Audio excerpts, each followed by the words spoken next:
दोस्तों, हमारे देश में 33 करोड़ देवी देवताओं को पूजा जाता है, लेकिन हर पूजा और हर शुभ काम से पहले गणेश की पूजा की जाती है। गणपति को लेकर के ये कहानियाँ बचपन से ही सुनी जाती हैं और सुनाई जाती हैं कि उनका सिर हाथी का कैसे हो गया, उन्हें क्यों सबसे पहले पूजा जाता है। लेकिन गणपति के बारे में कई ऐसे सवाल भी हैं जिनके जवाब अधिकतर लोग नहीं जानते हैं। ये ऐसे सवाल हैं जो शायद पहली बार में गणेश पूजा करने वालों के मन में आए भी न। जी हाँ, विघ्नहर्ता के बारे में आज ऐसे ही कुछ सवालों के जवाब हम आज के इस वीडियो में देने जा रहे हैं। तो वीडियो को बिना स्किप किए हुए अंत तक जरूर देखिए। आप देख रहे हैं जीवन जीने की कला स्पिरिचुअल।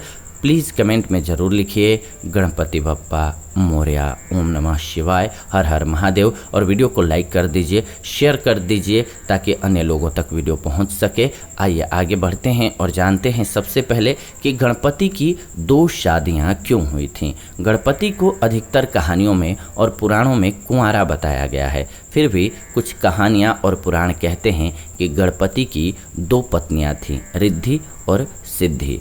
तो आखिर कैसे हुई थी 2 लड़कियों से गणपति की शादी, इसको लेकर के भी 2 कथाएं कही जाती हैं। पहली कथा क्या है, गणपति और कार्तिकेय में एक बार झगड़ा हो गया कि श्रेष्ठ कौन है और किसकी शादी पहले होगी। इस बात पर शिव और पार्वती ने एक प्रतियोगिता रखी कि जो पहले पृथ्वी के 7 चक्कर लगा करके आएगा उसी की शादी पहले की जाएगी। ऐसा सुन करके कार्तिकेय अपने मोर पर बैठ करके उड़ गए और गणपति अपने चूहे के साथ वहीं खड़े रह गए। गणपति ने ऐसे में माता पिता के ही 7 चक्कर लगा लिए।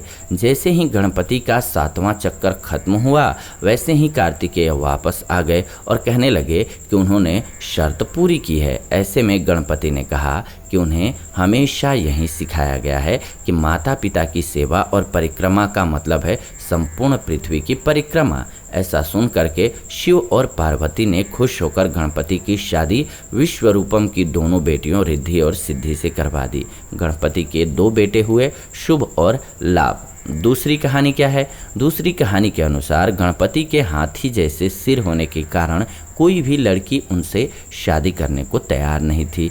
सभी देवताओं की पत्नियां थीं और ये बात गणेश जी को बहुत अखरती थी। ऐसे में गणपति ने अन्य देवताओं की शादियों में विघ्न पैदा करना शुरू कर दिया और किसी न किसी तरह से वो देवताओं की शादी में कुछ गड़बड़ करते थे। ऐसे में सभी देवता ब्रह्मा जी के पास गए और ब्रह्मा जी ने गणपति के लिए 2 सुंदर कन्याओं की रचना की। ये थीं रिद्धि और सिद्धि। इसके बाद गणपति की शादी हुई और शुभ और लाभ पैदा हुए इनसे। अब अगला सवाल लेते हैं। एक सवाल मन में आता है कि गणेश जी को विघ्नहर्ता ही क्यों कहा जाता है। गणपति को खास वरदान मिला था जिसके तहत हर पूजा या शुभ काम से पहले उनकी पूजा करनी होती थी। गणपति के धड़ पर हाथी का सिर लगाने के बाद सभी देवताओं ने गणपति को आशीर्वाद दिया था। ऐसे में शिव जी का आशीर्वाद था कि अगर किसी भी शुभ कार्य के पहले उनकी पूजा होगी और अगर उनकी पूजा करके कार्य शुरू किया गया तो कार्य सफल होगा और बिना किसी विघ्न पूरा होगा। यही कारण है कि गणपति को विघ्नहर्ता कहा जाता है। इससे जुड़ी एक कहानी और भी है। लोक कथा के अनुसार एक बार त्रिपुरासुर को मारने से पहले भगवान शिव ने गणेश को याद नहीं किया था, तो इसलिए वो त्रिपुरासुर को आसानी से हरा नहीं पा रहे थे। जैसे ही उन्होंने इस बात का एहसास हुआ उन्होंने गणपति को याद किया और फिर त्रिपुरासुर का वध किया। ये भी माना जाता है कि गणेश की पूजा करने से शनि की बुरी दृष्टि और ग्रह दोष से मुक्ति मिल जाती है, इसीलिए गणपति की पूजा की जाती है।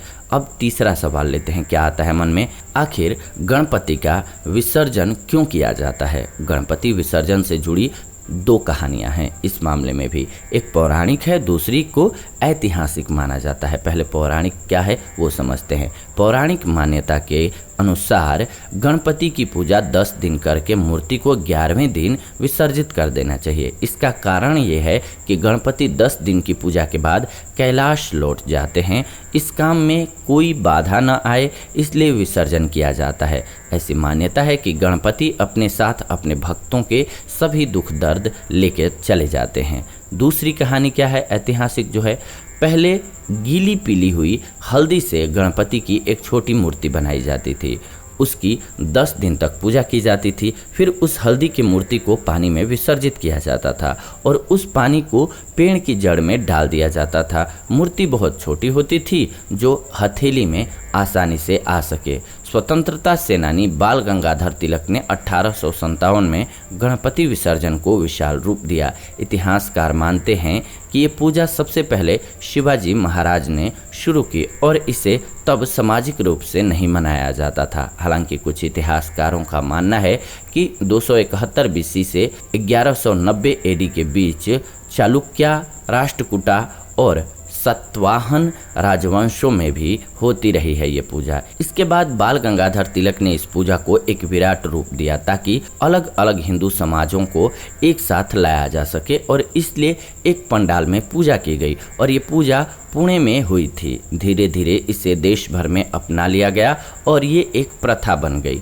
तब से ही विसर्जन नदी, तालाब या फिर समुद्र में होने लगा। अब अगला सवाल लेते हैं, गणपति बप्पा मोरया में मोरया शब्द का अर्थ क्या है? गणपति बप्पा मोरया के नारे तो सभी लोग लगाते हैं, लेकिन बहुत कम लोगों को ही पता है कि आखिर गणपति बप्पा मोरया का जाप करते रहते हैं उसका मतलब क्या है। दरअसल मोरया कोई मंत्र नहीं है, बल्कि कथाओं के अनुसार 14वीं सदी में गणपति के सबसे बड़े भक्त का नाम था मोरया गोसावी।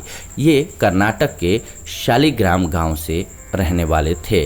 कर्नाटक में मोरया की भक्ति को पागलपन कहा जाता था। उसने कर्नाटक छोड़ दिया और पुणे में चिंचवाड़ा में रहने लगा। मान्यताओं के अनुसार उसने सिद्धि हासिल कर ली। मोरया जी के बेटे ने चिंतामणि में एक मंदिर बनवाया जहां उसके पिता ने सिद्धि की थी। मोरया जी ने सिद्धि विनायक में जाकर के भी तपस्या की थी, अहमदाबाद में भी और मुरेश्वर या फिर मयूरेश्वर में भी। गणपति भगवान उसकी सिद्धि से बहुत खुश थे और इस कारण से ही मोरया की एक इच्छा पूरी करने के लिए उन्होंने हामी भर दी थी। मोरया की इकलौती इच्छा थी कि उसका नाम गणपति के परम भक्त के तौर पर पृथ्वी में प्रसिद्ध हो जाए और इसीलिए मोरया शब्द भगवान गणेश से हमेशा के लिए जुड़ गया। हर बार गणपति बप्पा मोरया बोलने पर मोरया को याद किया जाता है। अगला सवाल, गणेश जी का एक दांत टूटा हुआ क्यों है? गणेश जी का एक दांत परशुराम जी की वजह से टूटा था। परशुराम जी को विष्णु का अवतार माना जाता है। वो शिव जी के परम भक्त हैं। लोक कथा के अनुसार जब परशुराम शिव से मिलने गए थे तब गणपति जी ने उनका रास्ता रोक लिया था। परशुराम जी को हमेशा गुस्से का बहुत तेज माना जाता था और इसी बात पर वो गुस्सा हो गए। गणेश जी से युद्ध तक की स्थिति बन गई। परशुराम जी ने गणेश पर अपनी कुल्हाड़ी से वार किया। इसके बाद गणपति जी जानते थे कि ये कुल्हाड़ी खुद शिव ने उन्हें दी है, इसीलिए वार से उन्हें कुछ नुकसान होगा, लेकिन उन्होंने कुछ नहीं किया। इसीलिए गणेश जी को चोट लगी और उनका एक दांत टूट गया। तो इस प्रकार से गणेश जी का एक दांत टूटा हुआ हो गया। तो आई थिंक आप में से बहुत से लोगों को ये गणेश जी के बारे में कथाएं पता होंगी, बहुत से लोगों को नहीं पता होंगी। तो जिनको पता है आप कमेंट करके ज़रूर बताइए और जिनको नहीं पता है उनको कैसी लगी ये गणेश जी से जुड़ी हुई कहानी आप ज़रूर बताइए कमेंट्स के माध्यम से और कमेंट में ज़रूर लिखिए गणपति बप्पा मोरया। फिलहाल आज के इस वीडियो में इतना ही। विदा लेते हैं आज के इस वीडियो से। जुड़ेंगे नई वीडियो में, तब तक आप सभी खुश रहें, आनंदित रहें, प्रेम से बोलें ओम नमः शिवाय, हर हर महादेव।